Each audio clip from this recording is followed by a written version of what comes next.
Welcome back to Les Schwab Tire Center's Outdoor GPS. Now it's real time, sponsored by the Mill Casino. Welcome back, everyone. Thank you very much for joining us this morning, and big thanks for Debbie Colbert. She's the director from ODFW, 60 days in. Spending some time with us this morning, trying to answer a few questions that a lot of you have been asking. So we're going to pick up kind of where we left off. Now, we're here, we're in the Beaverton area, Portland, Vancouver area. The Willamette River system goes through numerous cities in the valley, right? World-class spring Chinook fishery, at least it's a shell of itself currently, but there's a lot of things that kind of fall into that reasoning as to that could happen, I'm assuming. But one of the big ones, okay? The Corps of Engineers, they're reducing funding. While honor runs affected by dams, declining numbers of fish being able to migrate those dams because of course they're going up and down. What can be done when you're talking about a separate entity from ODFW? Is there anything that ODFW can do to help out with making sure that that funding is still in place and that the Corps of Engineers is doing what they are responsible for doing? This all goes back to when the dams were built, everyone. It's a 100-year-old kind of thing. We can get sidetracked on that if we want. But what can we expect going forward on that?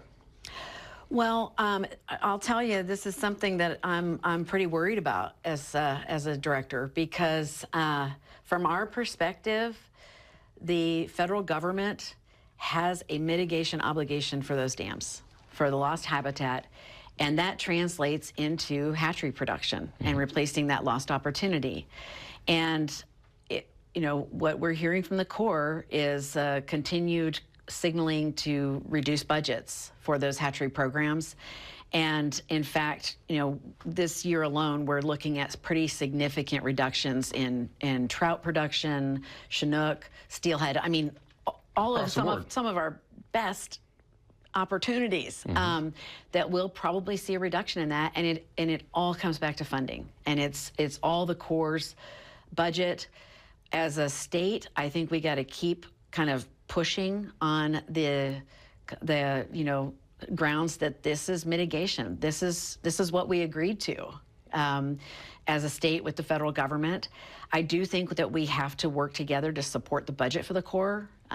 That's just kind of how things work for them as well.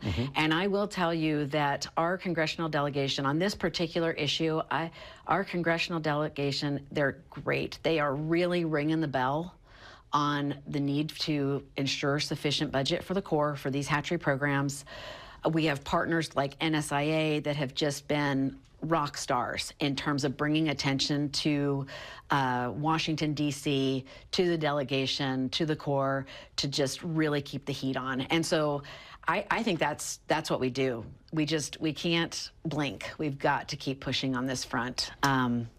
Yeah, together. I mean, again, it would be a job that I would want to have. But from the perspective of the end user group, the anglers that are out there, you know, there's hundreds and hundreds and hundreds of millions of dollars that go into our economy based specifically on what the fisheries are like, right?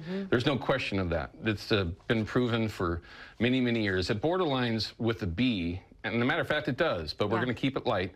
Hundreds of millions of dollars come into our economy, let alone the coast, but in reference to the Willamette and the Columbia River. Speaking of the Columbia River, not to get too deep into the weeds, but in 2012, things changed. There were some topics that were brought up, the removal of gill nets, which we'll get to, from the main stem of the Columbia River. Washington is not playing nice in the sandbox on that one. But there were some things that were implemented at that time that the sport fleet had to deal with. One of which was barbless hooks, which if we have time, we may talk about that, but was the Columbia River Endorsement, where every single one of us that purchases a license that wants to fish or recreate on the Columbia River has to buy one. That money was intended to go to the removal of gill nets on the main stem Columbia. Let them find another way to do so.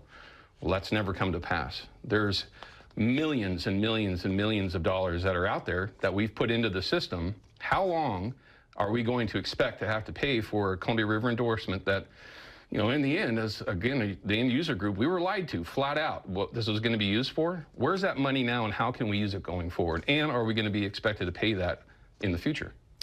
Well, your question is very timely because the Columbia River endorsement is something that was set by the Oregon legislature, and it will sunset that authority to charge that fee will sunset in 2026, Okay. which means during the 2025 Oregon legislature, they'll have to decide whether it gets extended or not. So it could go away in 2026, or they could choose to extend it and modify it. So that is a question that we will be discussing during the Oregon legislative days. I will tell you, from an agency, those funds have been valuable in the sense that they have provided for production for the select areas. They have provided for additional enforcement in the system. Mm-hmm. They've been really vital to additional creel and monitoring so that we could continue to provide opportunity. And we've also used it pretty extensively on our white sturgeon monitoring. So I hear what you're saying about kind of, when that began and kind of agreements and assumptions, but what I can tell you today is those funds they're making a difference, and I do think that's beneficial to the recreational anglers in the system. But that's going to be a big conversation coming up in January and February. I would expect that you can understand our frustration with it, because that was not the intent of those funds.